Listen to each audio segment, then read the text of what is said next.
தடைகளை உடை, சரித்திரம் படை.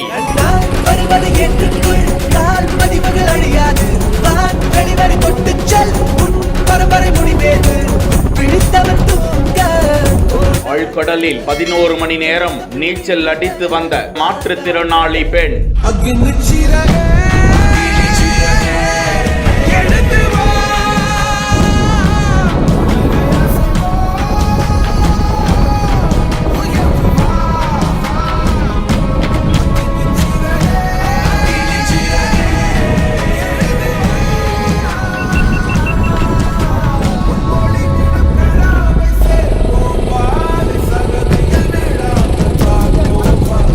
தமிழகத்தின் பல்வேறு பகுதிகளில் இருந்து வந்திருந்த 10 பேர் கொண்ட குழுவினர் 2 தினங்களுக்கு முன்பு படகு மூலமாக ராமேஸ்வரத்தில் இருந்து புறப்பட்டு தலைமன்னார் சென்றனர். அங்கிருந்து 19ஆம் தேதி காலை 5 மணி அளவில் தலைமன்னாரில் இருந்து நீச்சல் பயணத்தை துவங்கிய அந்த குழுவினர் மாலை 5 மணி அளவில் தனுஷ்கோடி வந்தடைந்தனர். இந்த பயணத்தில் ஸ்ருதி என்கிற பெண்மணி ஒரு கால் இல்லாத மாற்றுத்திறனாளி என்ற நிலையில் சுமார் 11 மணி நேரமாக கடலில் நீந்தி சாதனை படைத்து வந்திருக்கிறார். கடற்கரையை நோக்கி வந்த அவர்களுக்கு மீனவர்கள் உற்சாக வரவேற்பு கொடுத்தனர்.